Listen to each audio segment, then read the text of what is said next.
पवित्र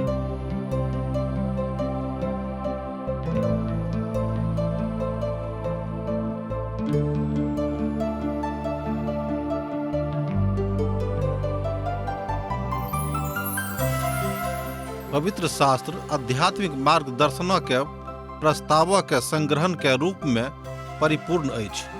हुनक उद्देश्य सब मानव इतिहास में परमेश्वरक योजना आ हुनक उद्देश्य के प्रकट करय के अछि। तहन पौलुस कहै छथि, सारी पवित्र शास्त्र परमेश्वर के प्रेरणा से रचल गेल अछि आ सिखाबऽ के लेल, ताड़ना देबऽ के लेल, सुधारऽ के लेल आ धर्म के शिक्षा के देबऽ के लेल उपयोगी अछि। मुदा जे केओ परमेश्वर के अछि वह नीक रहैत आ सब नीक काजों के लेल सुसज्जित छी। आ आशाक इजोत कार्यक्रम के यह लक्ष्य अछि कि ई सब बातों में अहाँ सब के दिशा निर्देश दियौ। आशाक इजोत मैथिली कार्यक्रम में एक बेर आर हम अहाँक अभिनंदन प्रभु यीशु मसीह के मीठ आ पवित्र नाम में कऽ रहल छी। आजुक दिन हमरा सब रोमियो पोथी तकर 11 अध्याय में छी।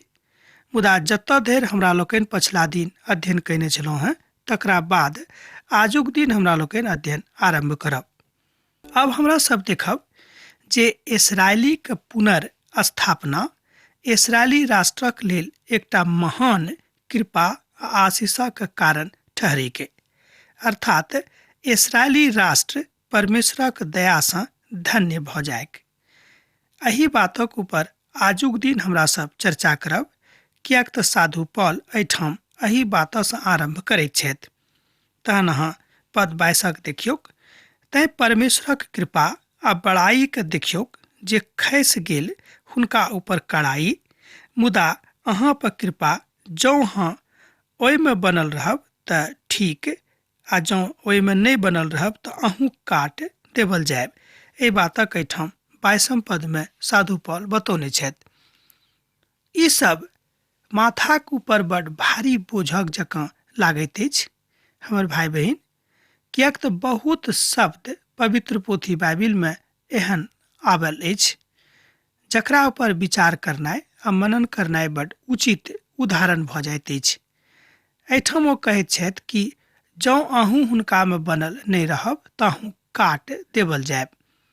एहिठाम साधु पौल के अर्थ यह छनि कि जँ अहाँ प्रभु में बनल नहीं रहब तऽ अहूँ के प्रभु अलग कऽ देता। ई बातो इस्राएली के संबंध में बाजि रहल छथिन। मुदा साधु पौल के आंतरिक इच्छा छनि कि समस्त इस्राएली राष्ट्र उद्धार पावे के, कियाक तऽ ई बात हुनका सभक लेल बड़ जरूरी छनि आ एही कारणे पिता परमेश्वर हुनका ओतेक दूर से एहिठाम आनने रहथि। इस्राएलक त्याग और परमेश्वरक प्रतिपक्ष में आवाज जे केओ उठाबैत छथि, ई दुनू बातक एहिठाम बतायल गेल छैक। एहिठाम दूटा मुख्य कारण छल राष्ट्रक छोड़ि देबाके, मुदा ओहि लोकक लेल जे प्रभुक दिस फेर गेलाह आशीषक पात्र बनि गेलाह। अब जँ अहूँ प्रभु यीशु मसीह के दिस फिर गेलहुँ हैं तऽ अहूँ आशीषक पात्र बनि गेल छी। एहिठाम विरोधी मानसिकता जे केओ राखैत छथि हुनका हम यह कहबनि कि जे केओ विरोधी मानसिकता के पात्र छथि हुनका लेल ई बात संभव नहीं छनि। परमेश्वरक न्याय यीशु के त्यागक ऊपर निर्भर करैत अछि। जँ अहाँ यीशु के परित्याग कऽ देबनि तऽ ईश्वर अहूँ के प्रत्याग कऽ देता, अर्थात अहूँ प्रताड़ित कयल जायब। एहि बातक एहिठाम साधु पौल बड़ स्पष्टता के साथ बखान कऽ रहल छथि। पौलुस एहिठाम परमेश्वरक समस्त ओहि योजना के नहि बता रहल छथि जकरा ओ इस्राएली लोकक लेल बनौने रहथि, मुदा ओ सबसे पहिने ई चाहैत छथि कि इस्राएली लोक उद्धार पावेक आ तकरा बादे ओ परमेश्वरक योजना के बुझेक। मान लियो पहिनहिए जँ अहाँ परमेश्वरक योजना के बुझि जायब तऽ एहि बातक अनुभूति अहाँक नहीं होइते कि परमेश्वर अहाँक ऊपर कतेक कृपावान छलाह आ कतेक बेसी ओ अहाँक ऊपर कृपा कयने छथि।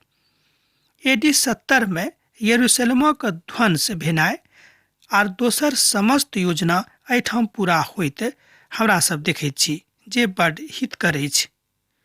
एहिठाम हमरा लोकनि देखैत छी कि जतेक लोक ओतऽ छलाह ओ सब केओ विश्वासक पात्र नहि बनि सकलाह, मुदा जतेक लोग विश्वासक पात्र बनि सकलाह ओ कलीसिया के बड़ नीक सदस्य बनि कऽ उभरि कऽ सन्मुख में आबि गेलखिन। जँ ओ सब नहि भऽ सकैत तहन इसराइली के की हाल, एना अहाँ बाजि सकैत छी कि हुनका सभक लेल कोनो फायदाके बात नहि रहनि। यह बात साधु पौल एहिठाम कहैत छथि। जँ अहाँ पद 23 के देखबै तऽ ई बात आर बेसी स्पष्ट भऽ जाइत अछि। आर ओ सेहो जे अविश्वास में नहि रहै तऽ हरायल जगह छलाह, किएक तऽ परमेश्वर हुनका पुनः एहिठाम आनि कऽ साइड देने रहथिन। एहि तरह हमरा लोकनि देखैत छी कि साधु पौल कहैत छथि कि जे केओ हरायल लोक छलाह, अर्थात जिनक विश्वास कमजोर भऽ गेल रहनि, ओहि सब गोटे के परमेश्वर अपना लग आने के आज्ञा दऽ रहल छथि, अर्थात हुनका सभक आह्वान कऽ रहल छथि कि हमरा लग चलि आउ। तहन एहिठाम इसराइली लोगक के पुनर्स्थापना के विषय में साधु पौल जोर दऽ रहल छथि आ तकरा ऊपर बखान कऽ रहल छथिन। जँ परमेश्वर आम लोकक ग्रहण कऽ सकैत छथि जिनका लग कोनो विशेष गुण नहि रहनि, तहन परमेश्वर किएक नहि इसराइली के पुनः ग्रहण कऽ सकैत रहथि। कारण बड़ स्पष्ट अछि, हुनको में एहन कोनो विशेष गुण नहीं छलनि, अर्थात परमेश्वर इसराइली के पुनः स्थापित कऽ सकैत छथि। पुरना नियमक जँ अहाँ देखैत छी पोथी तऽ ओतौ एहि बातक विषय में बतायल गेल अछि। एहिठाम एकटा बात आर स्पष्ट भऽ जाइत अछि कि परमेश्वर कोनो विशेष गुणक कारणे नहि, मुदा परमेश्वर अहाँ एहि दुआरे चाहैत छथि कि अहाँके उद्धार हुएके, किएक तऽ अहाँ हुनक सृष्टि थिकहुँ है आ परमेश्वर अपन सृष्टिसँ विशेष कऽ कऽ मनुष्य जातिसँ बड्ड प्रेम करैत छथि।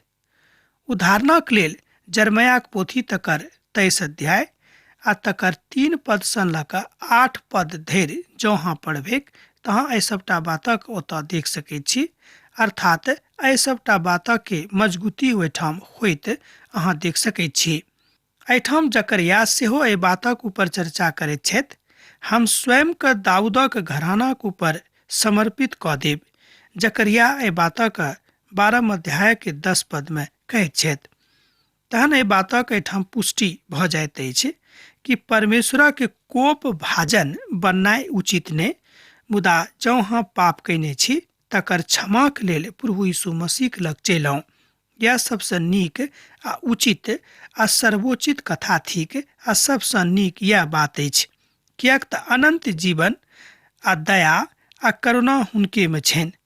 अब पद 24 दिस जँ अहाँ मनन करबै तऽ पाएब, किएक तऽ जँ अहाँ ओहि जलपाईसँ जे स्वभावेसँ जंगली अछि काटल गेलहुँ हैं और स्वभावक विरुद्ध नीक जलपाई में साटल गेलहुँ हैं, तहन ओ जे स्वाभाविक डाली अछि ओ अपना में साटल किएक नहि जेताह। एहिठाम रोमियोक पोथी में साधु पौल कहैत छै 24 पद में कि जे किओ स्वाभाविक रूपे नीक नहीं छलाह हुनका परमेश्वर अपना परिवार में साटि लेलखिन, तऽ जे परमेश्वरक परिवारे में सँ छलाह मुदा अखन नहीं छथि तऽ हुनका परमेश्वर किएक नहि अपना में साटि लेथिन। एहिठाम ओ इसराइली सभक विश्वासक बढ़ा रहल छथि। हमरा एना लागैया कि बहुत केओ इसराइली में से परमेश्वरक लग आबे के फेरा में तऽ छलाह, आबे के मनसा तऽ बनौने रहथि, मुदा हुनका सभक विश्वास एहन कमजोर भऽ गेल रहनि, ओ सब ई सोचनाइ आरंभ कऽ देने रहथि कि प्रभु हमरा आर एक बेर ग्रहण करता। एहि तरहक प्रश्न हमरा लगैया हुनका सभक मन में आबि गेल रहनि। तैं साधु पौल एहिठाम बड़ स्पष्टता के साथ कहैत छथि कि जहन जे पेड़ जे गाछी उचित नहीं छल तकरा प्रभु अपना में मिला लेलखिन, तहन कि ओ अहाँके नहीं मिलात। एहि तरह हमरा लोकनि देखैत छी कि जाहि गाछीसँ खूब नीक फल नहीं आबैत अछि कि ओ संपूर्ण गाछी के नष्ट कऽ देथिन। तहन साधु पौल कहैत छथि कि कहियो नहीं, किएक तऽ परमेश्वर नष्ट करऽ वाला नहीं, ओ बनावऽ वाला छथि, किएक तो अहाँसँ प्रेम राखैत छथि। साधु पौल जलपाईक गाछक उदाहरण दऽ कऽ समझा रहल छथि। एहिठाम जलपाईक गाछ इसराइली लोक छथि आ तकर जोड़ अब्राहम छथि। एहिठाम हमरा लोकनि देखैत छी कि इजरायली एहिठाम जलपाईक गाछक रूपमे आ तकर जड़क रूपमे अब्राहमके ओ बता रहल छथिन।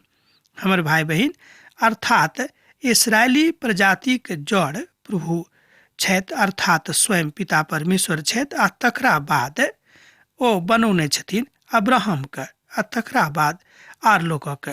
तैं एहि तरह अब्राहमक दिस इशारा कऽ कऽ ओ बता रहल छथिन कि जहन पिता परमेश्वर हुनका एकटा राष्ट्रक रूपमे आशीष दऽ देलनि तऽ की आजुक दिन ओ बात पूर्ण नहि भऽ सकैत अछि? किएक तऽ परमेश्वर अपन वाचासँ कहियो पाछाँ नहि हटैत छथि। एहि बातक सेहो एहिठाम साधु पौल स्पष्ट कऽ दैत छथि।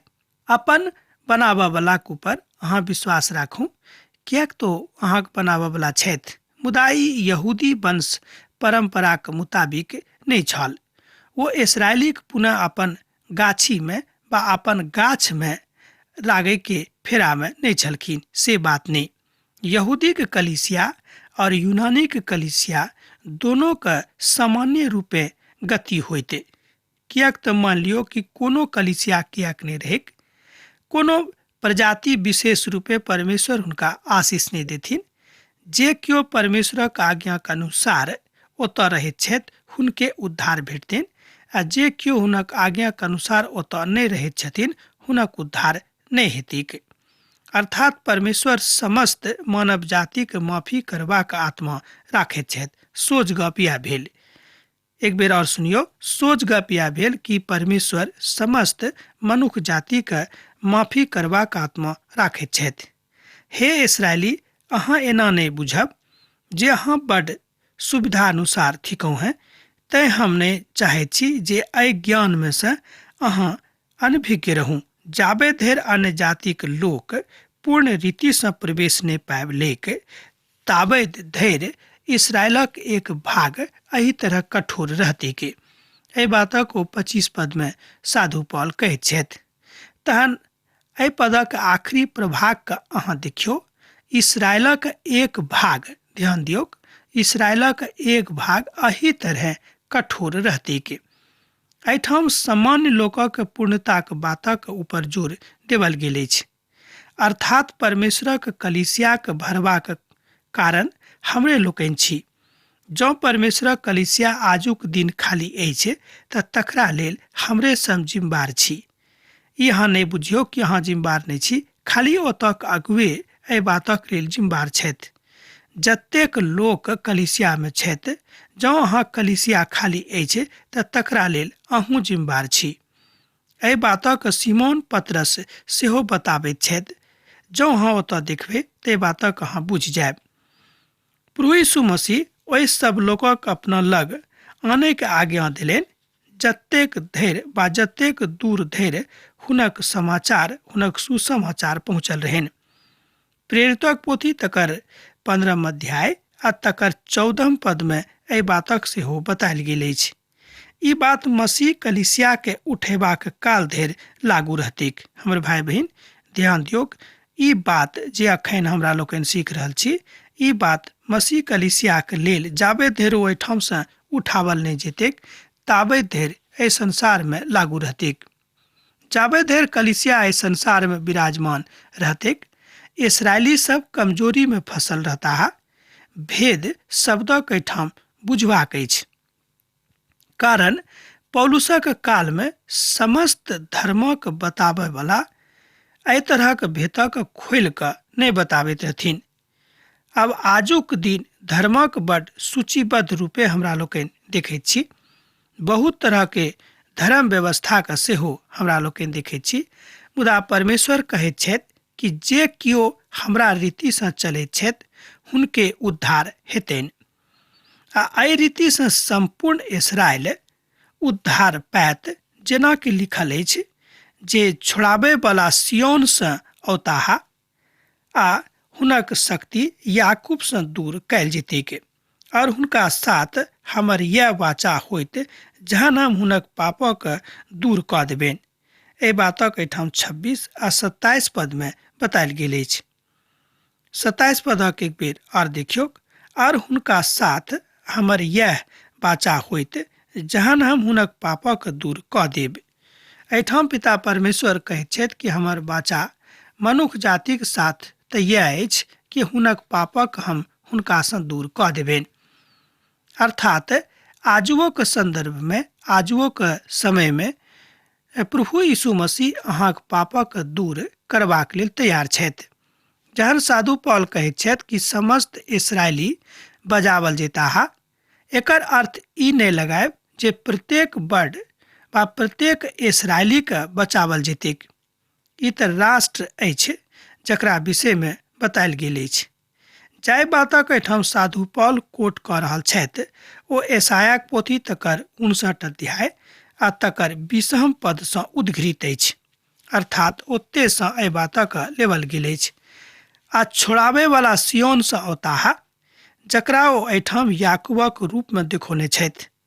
परमेश्वर कहैत छथि कि समाद अछि जे सब मनुष्य जातिके अपन अपन पापसँ मोन फिरेबाक छनि। स्पष्ट रूपे एहि बातक साधु पौल एहिठाम स्पष्ट कऽ दैत छथिन। अर्थात छुटकारा एलियाके कालमे आ छुटकारा यशायाके कालमे आ छुटकारा पौलुसक कालमे छल। आ महान बात तऽ इएह अछि कि सभटा बात सुनलाक बादो हमरा लोकनि एहि बातक आजुओक दिन धरि बहुत नीक रीतिसँ ग्रहण नहि कयने छी। एहि बातक देख कऽ साधु पौलक बड़ कष्ट होइत छनि। ओ सुसमाचारक हिसाबसँ तऽ अहाँक बैरी अछि, मुदा चुनि लेबल गेलाक भावसँ बाप दादाके प्रिय छथि। किएक तऽ परमेश्वर अपन वरदानसँ और बुलाहटसँ कहियो पाछू नहि टलतैक। एहि बातक एहिठाम बताओल गेल अछि। ओ कहैत छथि कि किएक तऽ परमेश्वर अपन वरदानसँ और अपन बुलाहटसँ कहियो पाछू नहि हटता। एहि बातक अहाँ 29 पदमे देख सकैत छी। 28 पदक एक बेर और देखियौ। ओ सुसमाचारक हिसाबसँ तऽ अहाँक बेरी अछि, मुदा चुनि लेबल गेलाक भावसँ बाप दादाके प्रिय छथि। एहिठाम साधु पौल बता रहल छथिन कि जे केओ अहाँक बैरी छलाह, जे केओ अहाँसँ दुश्मनी राखैत छलाह, अब चुनि लेबल गेलाक बाद, अर्थात जहन ओ मसीहमे आबि गेलाह, जहन मसीह हुनका ग्रहण कऽ लेलनि, जहन प्रभु यीशु मसीह हुनका अपन प्रेम दऽ देलनि, अब चुनल गेलाक बाद ओ अब अहाँके निज भाग बनि गेलाह, अर्थात अहाँके नजदीकी संबंधी भऽ गेलाह। एहि बातक एहिठाम बड़ स्पष्टताके साथ साधु पौल कहैत छथिन। दोसर शब्दमे, जे सुसमाचारक दिस ध्यान करैत अछि ओ अहाँक दुश्मन छथि से बात नहि। ओ अहाँक दुश्मन नहि भऽ सकैत छथि। ओ परमेश्वरक रीतिसँ अहाँक बापे दादाके कालसँ नीक लोक छथि। पौल एहिठाम एहि विषय पर वाद विवाद कऽ कऽ एहि बातक बताबैके कोशिश कऽ रहल छथि कि अहाँ एहि बातक बुझियौ कि जे केओ सुसमाचारक विरोधी नहि छथि, एकर अर्थ अहाँ ई कहियो नहि लगायब कि ओ अहाँके विरोधी छथि। किएक तो परमेश्वरक बुझैत छथिन, मुदा कोनो कारणे ओते रुकल छथि। अभी अहाँके ऊपर अछि कि अहाँ कोना हुनका परमेश्वरक लगमे लऽ आनियौक। असफलता मनुष्य जातिके जिंदगीमे आबैत अछि। बहुत बेर अहाँ सफल भऽ जाइत छी आ बहुत बेर अहाँ असफल सेहो भऽ जाइत छी। मुदा ई जिंदगीके सात्विक बात अछि, अर्थात जिंदगीके व्यवहारिक बात अछि। एहिमे केओ संदेह नहि कऽ सकैत छथि।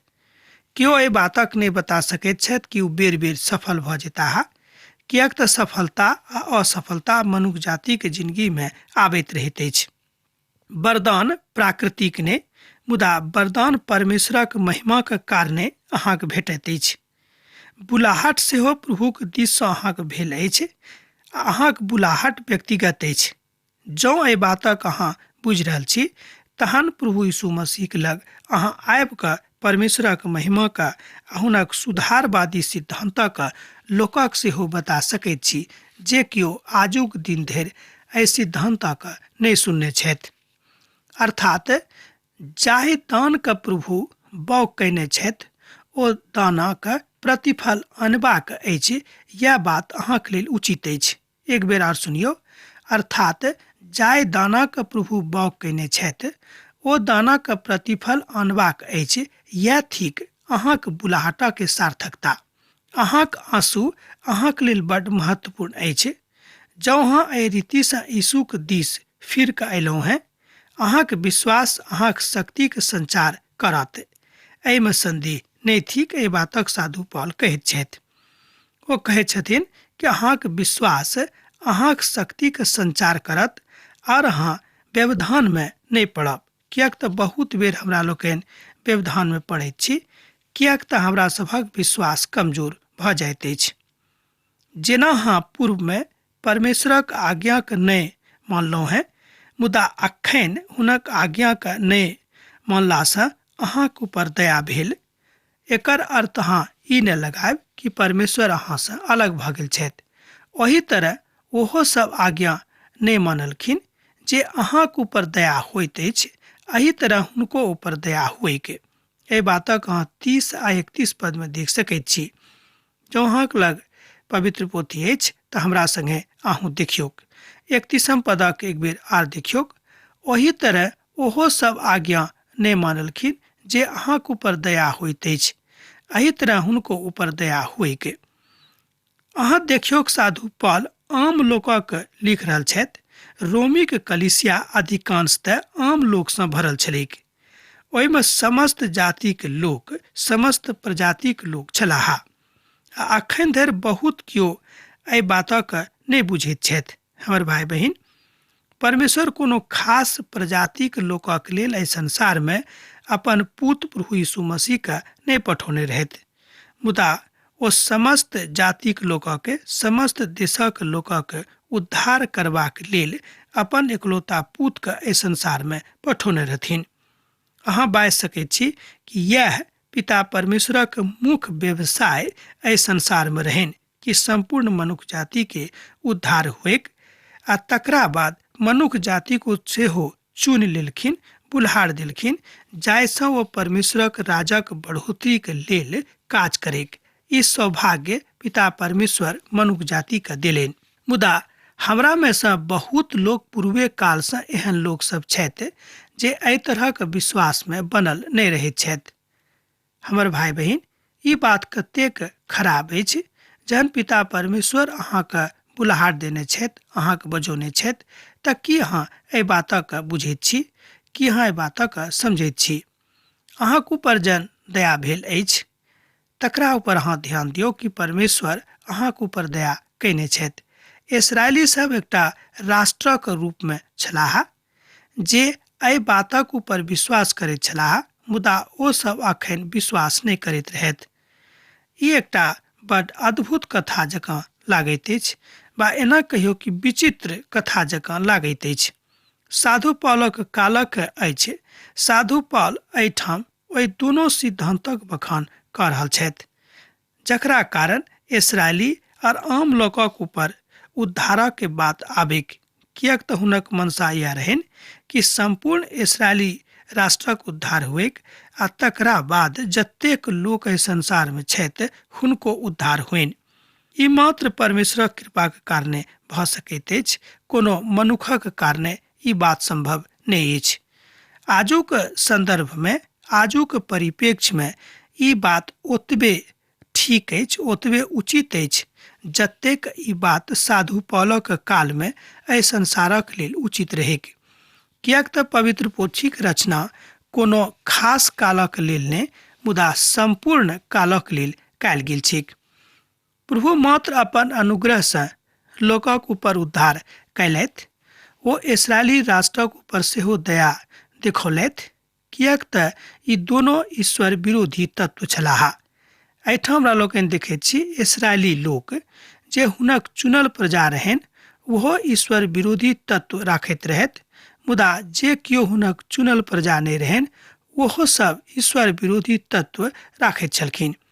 एहि तरह हमरा लोकनि देखैत छी कि यहूदी हुए वा गैर यहूदी, दुनूमे एहि तरहक तथ्य विद्यमान रहनि जे ईश्वरवादी नहि छलाह।